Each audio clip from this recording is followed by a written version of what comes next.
Lying at latitude 51 degrees south, the Falkland Islands are only 800 miles short of the Antarctic Circle. Swept by the winds of the South Atlantic, this wild and rugged landscape is home to a population of around 2,500 people, many of whom are descended from 19th century Scottish and Welsh pioneers. There's nothing better than riding over a hill and putting your dog around 3,000-4,000 sheep. It's freedom. It's at one with nature. That's what we're about.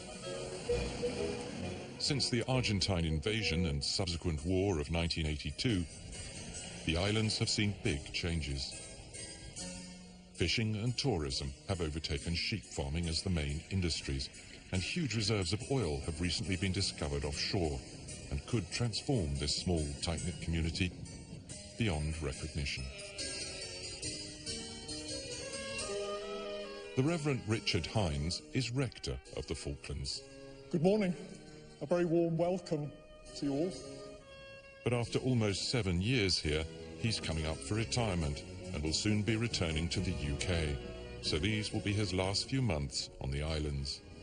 There is a unique way of life here. There's a kind of rhythm that I've been privileged to enter into. Are we remote from almost everywhere, or is this actually the centre of the universe?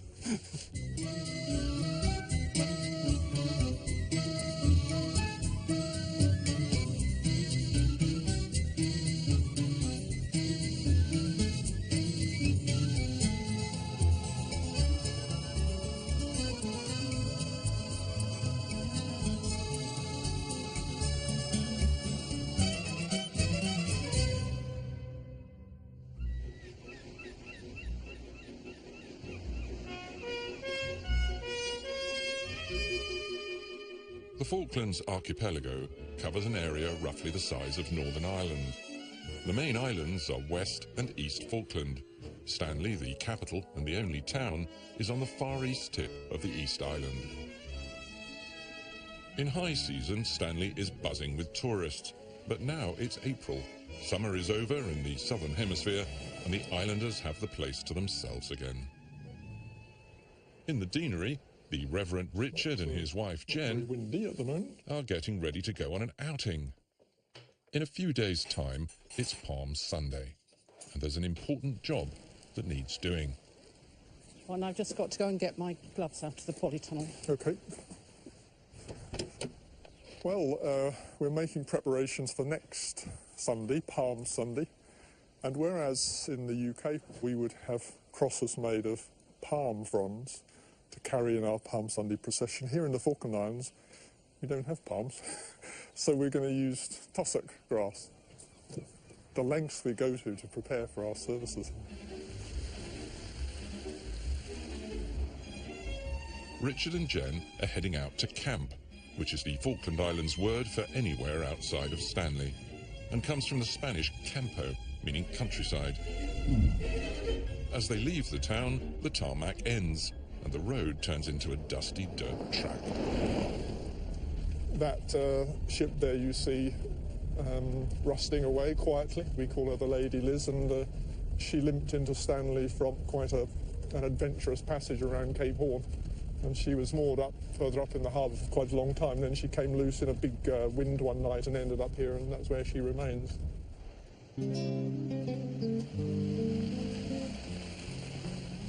A few miles to the north of Stanley is Gypsy Cove. At this time of year, most of the migratory penguins that nest here in summer have left. But there are plenty of upland geese feeding on diddle-dee berries, growing on heather-like bushes that thrive in this windswept landscape. Up on the cliff's edge, Richard finds what he's looking for. Got to decide what sort of... Yeah, it looks all right. What we're really interested in is to make sure that we've got something that we can make a tussock cross out of, and we've got a little diagram at home to help us make it. We're going to have to fold it and do things round and tuck it in, and you'll be amazed the way we get the tussock cross out of this.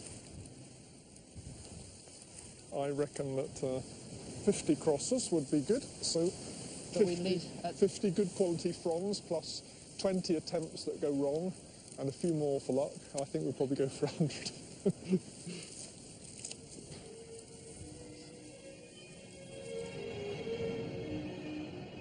Over the years, Gypsy Cove has become a favourite haunt of Richard and Jen's.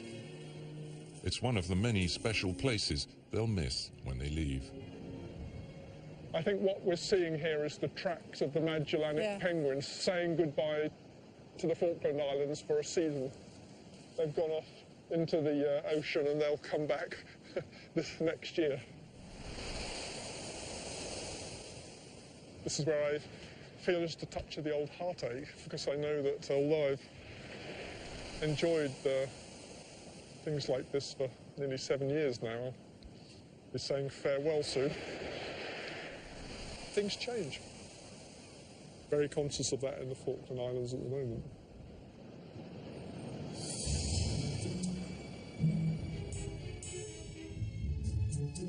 Saunders Island lies just off the coast of West Falkland, about 90 miles as the crow flies from Stanley. In summer, it's a key stop-off for wildlife lovers, thanks to its abundant penguin population. At least 4 different varieties can be found here, including colonies of Magellanics and rockhoppers. Now that the tourists have gone, life reverts to the traditional routine. And at this time of year, that means getting ready to send the sheep off to market. Down on the foreshore, David Pole Evans and his sister Biffo Tucson are making sheep pens. The boat's coming to pick up some lambs for export, and we're sending some old wethers, which is anything between 4 and 6 year old, I think. The boat can't come into this jetty. David's dug up the beach and made a pile of stones there that it can come in and put its ramp down on, and we build the race right down onto the boat, and I run down the race and up and into the crates right away. What could possibly go wrong? The ship's going to arrive this evening. That's coming in this evening, and it'll load first thing in the morning. But we've got to build these pens. They're not a permanent fixture here, so it's a lot of work just for a half-hour's job of loading the sheep.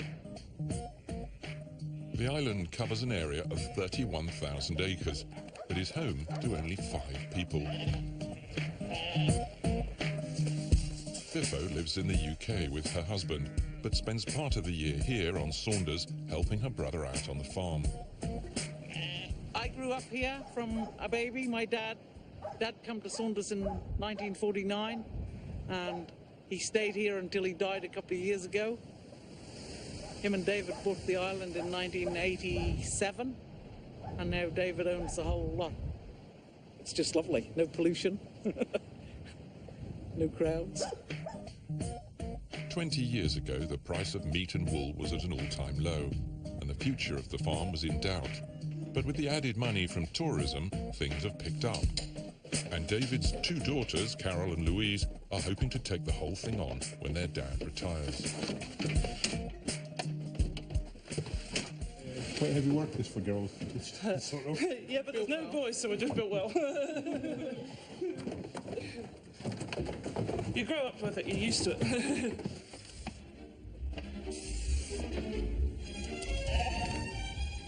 The only way to get livestock or any heavy freight on or off the outlying islands is on the Concordia Bay ferry, which visits each island roughly every 6 weeks, and also provides the main link between East and West Falkland. John Thane has been the captain of the Concordia Bay since it first set sail 6 years ago. Well, passengers, our max number is 30 at any one time. Domestic vehicles, probably 14, perhaps 16, but you always get a mixture. You got vehicles, you got passengers, and you got sheep, and you got cattle, and each day is different. The weather certainly changes fairly frequently, as you would have picked up by now. The sheep pens are ready, but because of the tides, the Concordia won't be able to return to Stanley tonight, so it'll anchor in the bay, ready to load up first thing in the morning.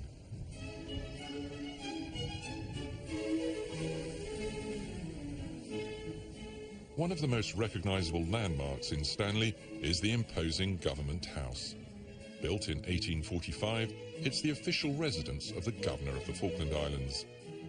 The current incumbent is Interim Governor John Duncan. He's no stranger to the place, having served here as a diplomat in the 90s. The whole of this conservatory is quite remarkable. We are the most southerly Foreign Office post in the world. This is the famous grapevine of Government House. It must be over 100 years old. This is as far south as you can have grapes, but they are tasty. The Falklands are a British overseas territory. And as governor, John is the Queen's representative on the islands, at least for the next few weeks, until the new permanent governor is able to take up his post. 100 years ago, we were much more powerful. We essentially ran the territories. But today, we have devolved power to the elected representatives, as is right and proper in the 21st century. But we still have a major role. And in this territory, I chair the cabinet meetings.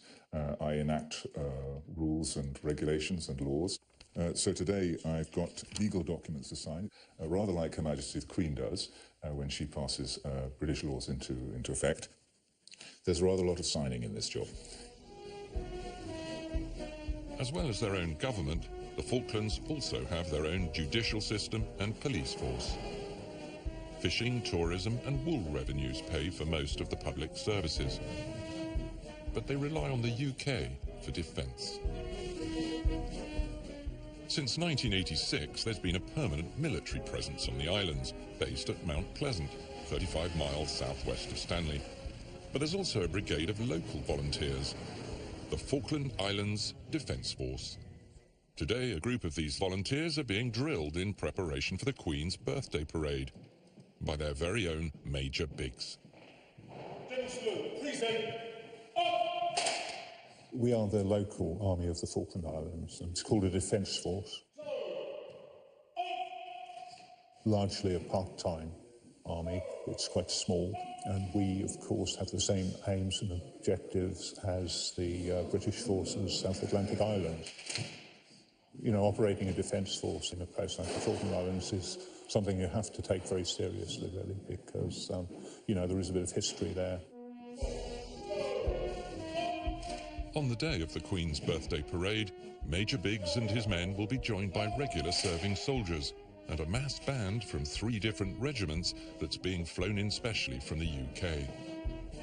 Together they'll march along the seafront to the flagstaffs at Victory Green.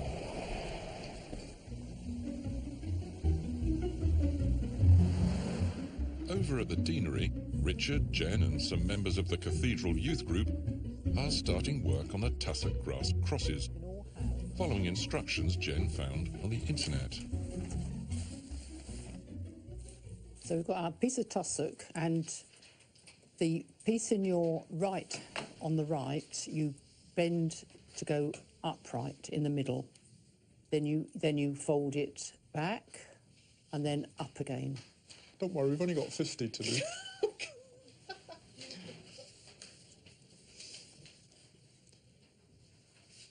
Not too bad. This is an example of what can happen when it goes wrong.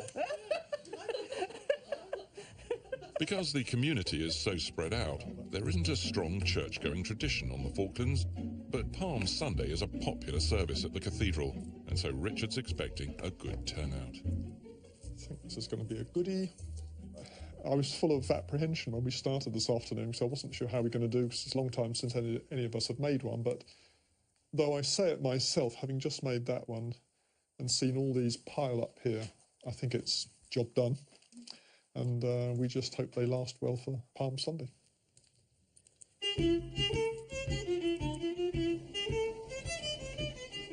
At Bluff Cove, about 20 miles west of Stanley, it's the night of Kevin and Hattie Kilmartin's end-of-season party. So some mousses in. Some of these have got smoked mullet in them. Right. Bluff Cove is a 30,000-acre sheep and cattle farm. During the summer months, they also run a successful cafe and restaurant here for tourists. This party is their way of saying thank you to all the people who helped them throughout the season. It's also keeping up the age-old Falkland Islands tradition of the 2-nighter. All parties were always traditionally 2 nights. It used to take sort of a whole day to get to another settlement before the roads. So obviously, you know, to go anywhere just for 1 night was ridiculous. So Jane and I actually had to start last night just to keep up the proper Falklands tradition. But we faded last night, didn't we, Jane? Outside in a specially adapted smokehouse, Kevin is starting on the marinated lamb, fueled by the house speciality, the diddle-dee berry Bellini. I need it. What time for the guests arriving? Too soon. 7:30. But between now and then I've got to cook the reindeer and the fish. Hattie's a gourmet chef who trained in England before she settled on the islands 20 years ago. Most of her recipes feature ingredients that are special to the Falklands and this part of the world.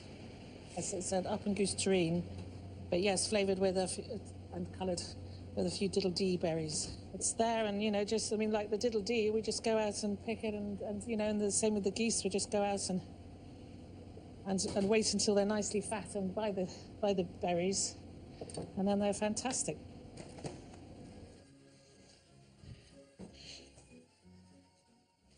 Taking the reindeer kebabs out to the barbecue. Oh, look at the moon on there. It's just gorgeous. So yes, we've got some Patagonian toothfish kebabs as well to go on the barbecue. And then everything else is sort of salads, and we smoked some upland goose breasts earlier, so I'll have those as well. So a good feast of Falkland flavours. Does smell good, doesn't it? Right, KK, I'm bringing your reindeer. Can you put it over there? Okay.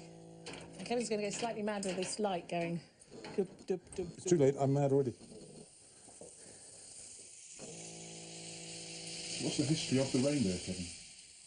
The Norwegians brought reindeer down to South Georgia when there were as many as 10,000 Norwegians whaling around South Georgia.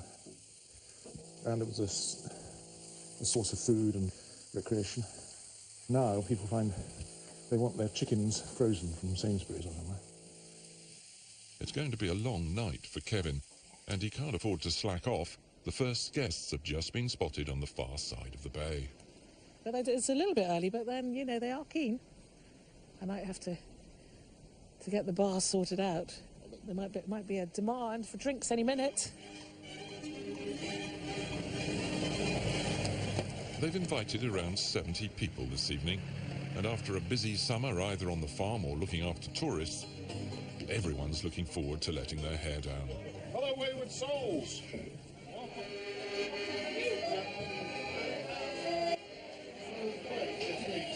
Have you seen this food?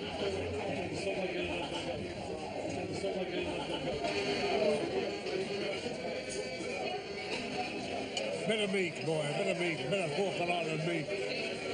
Put hairs on your chest. Delicious. Really good. I've got to get some of the recipes for me. Especially the smoked upland goose breast. Very good. It's always very good here. It's just nice to have a really good evening. It's always a good excuse to cook up a feast.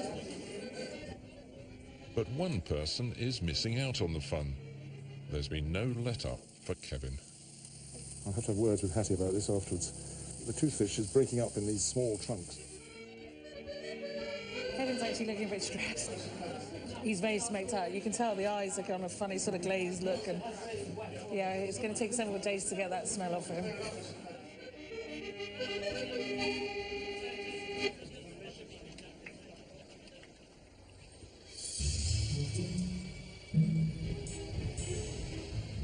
It's dawn on Saunders Island, and the Concordia Bay ferry is lying offshore, waiting to be loaded up with its cargo of sheep.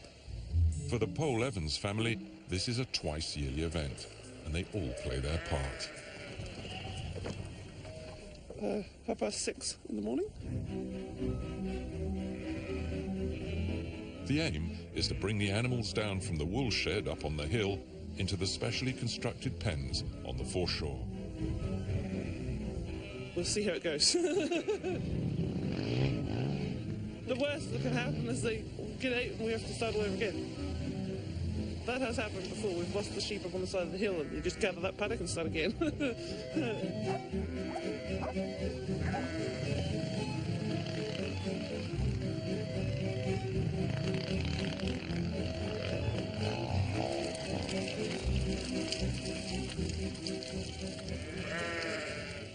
boat's just starting up, and then they'll come into the ramp as soon as the tide's high enough, and then we'll just chase them on to the boat.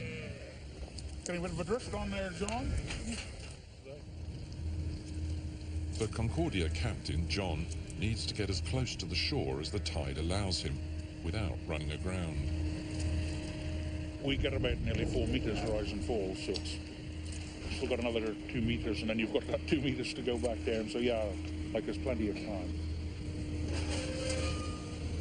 The next job is to make a narrow race wide enough for one sheep leading up into the pens on board.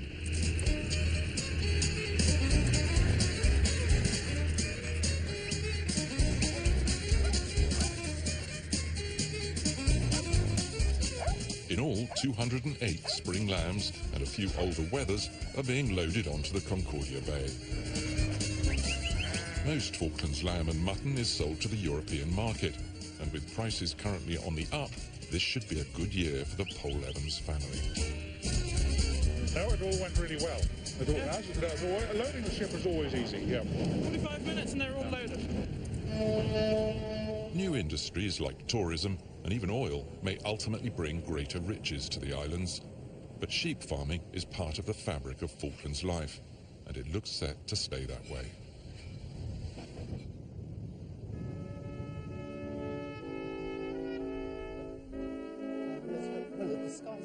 Back in Stanley, and Reverend Richard is looking forward to a very special day. Today is Palm Sunday, and it kind of marks the beginning of Holy Week. We're celebrating and reflecting on the heart of the Christian faith. It's a climax of the year, really, for us. The 50 tussock crosses have dried out nicely in time for the big day and are ready to be handed out to the congregation. Good morning. A very warm welcome to Christchurch Cathedral today on this Palm Sunday. I feel like I should say straight away, please don't get too settled in your seats, because very shortly we're going to take up our tussock crosses and we're going to go processing around singing. That's okay. Not too far. Stanley-based vet Steve Pointing has volunteered to lead the congregation in a procession out and around the cathedral. Glory, praise and honor to you. This Palm Sunday tradition is played out in churches all over the world as a reminder of the Bible story where Jesus enters Jerusalem surrounded by crowds waving palm fronds. And we with all the tussock grass alternative has proved a winner and should last all the way up to Easter Day. What I tend to do with my cross is I've got an empty wine bottle at home, and I usually put the cross in the wine bottle and have it in the kitchen, so it just reminds me of things when I'm going around my kitchen. An empty wine bottle, actually. An empty wine bottle, yes.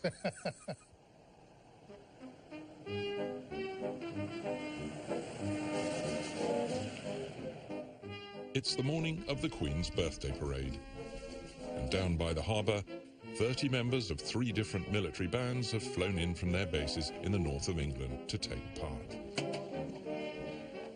It's actually, from door to door, 10,222 miles. So, didn't research before I come. We rehearsed for 2 days, 3 different bands, and it came together brilliant, didn't it? Yeah. The islands are unique in celebrating the Queen's actual birthday rather than her official one, and a good crowd has turned out to watch.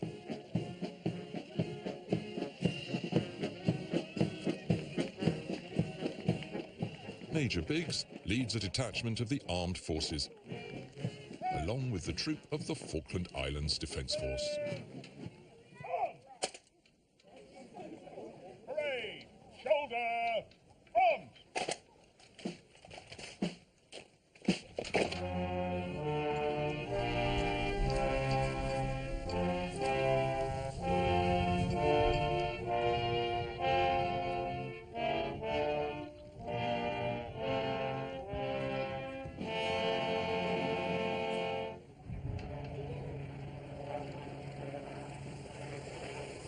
With a final flypast by a Sea King helicopter, the well-choreographed event comes to a successful conclusion.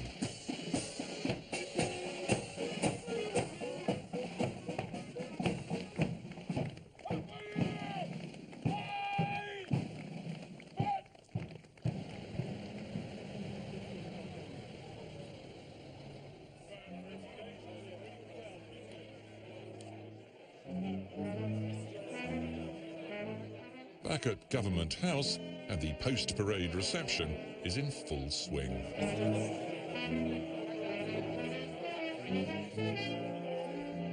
It's an important occasion in the Falkland Islands, Queen's birthday.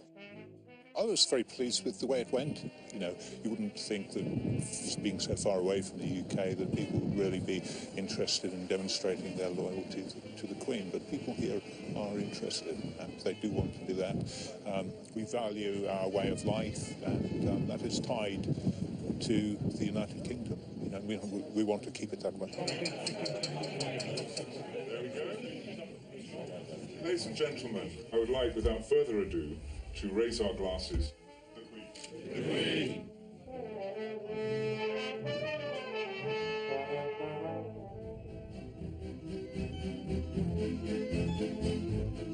Next time, Easter is almost upon us. There we go. Perfection on the tree. And Richard lends a hand at the local bakery. That's it. I can smell the spice in the hot cross buns, and I know what they're going to taste like because I've eaten them every Good Friday for the last 7 years. And over on West Falkland, it's time to find out whose dog is going to have its day. Oh, we're getting desperate now! Getting desperate! Oh, woo! All right, Paul, I don't think the judges saw it.